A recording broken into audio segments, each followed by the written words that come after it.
Live, trance, and prosper. Hi, I'm Dr. David Phillips, and this video is for my students predominantly, although some folks who aren't my students might find it useful.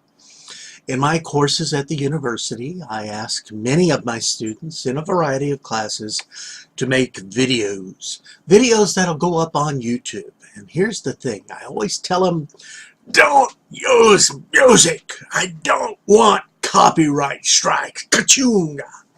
Or if you do use music that YouTube provides. That's right. YouTube actually provides creators with free music that they can use in their videos. And that works really well. They also have a sound effect library, which is very robust and kind of fun. And I wanted to make a new video. I've had videos before for my students showing them how to get access to this secret resource, but because there have been changes since the last time I made video, let's make a new one. And so let's first go to my YouTube channel, or not really my YouTube channel as if I have one. I have several of the beasties. We'll go to one of my YouTube channels and I'll show you how to access the music library from there. Okay, I've moved down into the corner because I'm a corner kind of guy. This is one of my many YouTube channels. This one, of course, is on virtual reality and related things. Ooh, it's a new channel, so hopefully it'll grow. Not many subscribers yet. Subscribe now! But let's get to it. All right, so let's say you have a YouTube account. You should, if you're doing this particular process. You don't have to if you're one of my students, but if you want access to the YouTube library, you need an account. And whether you have uploaded a video or not, you can still do this, all right? And so, many of you are familiar with the upload video button, but we're not going there. We're going to go over here to Video Manager. If you're signed into your account and you're on your channel homepage, you should see a link at the top of the page called Video Manager. There are other ways to get access into the creator stuff, but this is a quick and easy. So let me click on this Video Manager link and let's see what happens. Ooh! Alright, so one thing you see is you have your videos that you have recently uploaded, or well, it's actually all your videos. All right, so my personal channel, it's going to have a whole bunch of them. I have over 900 videos on the David Phillips account. This particular channel only has 115 so far. All right, but this is an interesting area, and you can do editing and you can do all sorts of things with your videos that you have there. But what I want to do is go over here to the left sidebar. Here's my Video Manager, playlist, live streaming, all sorts of stuff. But if I scroll down the page, you'll see a choice called Create. That's where you want to go. You go to the Create. Click on the down arrow here, and it will open that sucker up. And so have different music in your video. Check its copyright policies for the music you have. Under Create, you have an audio library and you have music policies. It's important that you understand that because it used to be wide open for YouTube in terms of music, but they have an algorithm now which works with the rights folks so that they actually just a few bars and they can tell if that's copyright music. And if it's not your music, or if you don't have permission to use it, you have no business using it in your videos, and you will get a copyright strike. Or some music won't give you a copyright strike. It won't. And 3 strikes, your channel is gone, by the way. Your account goes bye-bye, so be aware of that. And that's also since my students use an account that I'm associated with. I don't want their music messing up my account. And so there is that. Or the university's account for the Spark Show account, which is through the English department at National Juncture University. All right, so you need to know the policies. There's also a video editor. That's right, they actually have a video editor online. That's free. Okay, now in the audio library, which is what this video is about, you can see I open up, there's free music, there's also sound effects.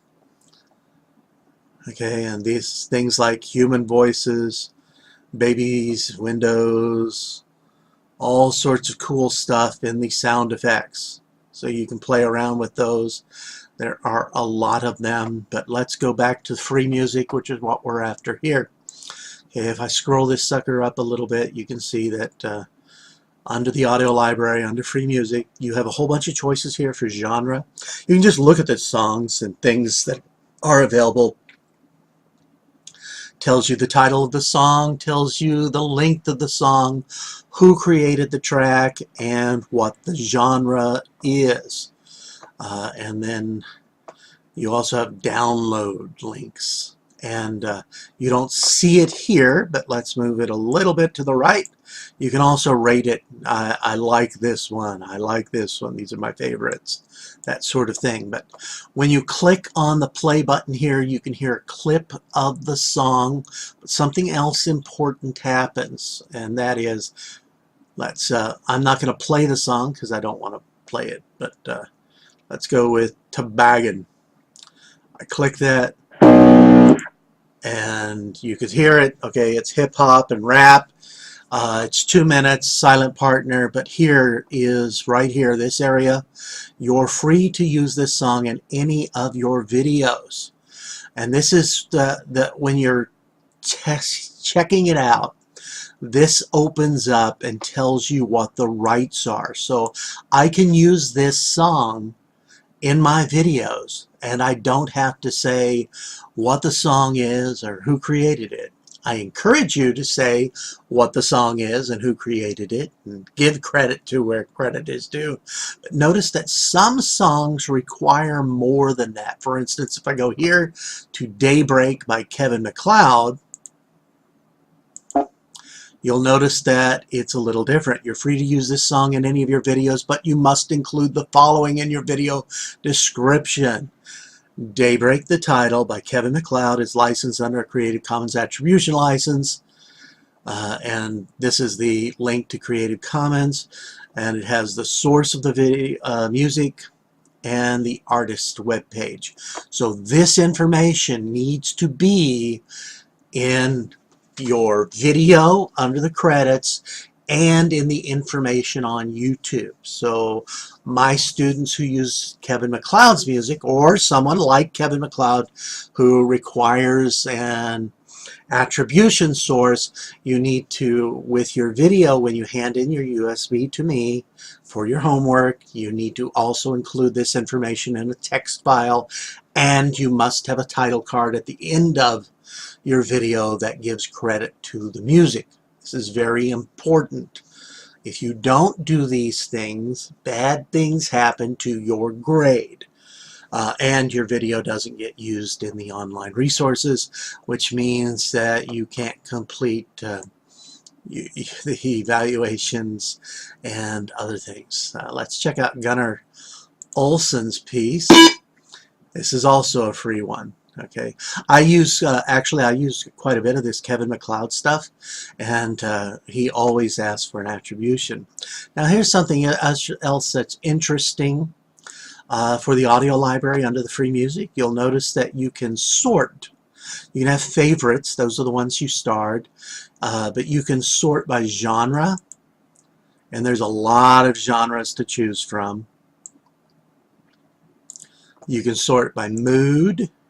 I like some angry music in my relaxation videos, please. Calm, maybe. Inspirational, romantic. I can go by instrument. So acoustic guitar, you have that. You just have that right look. That requires that kind of thing.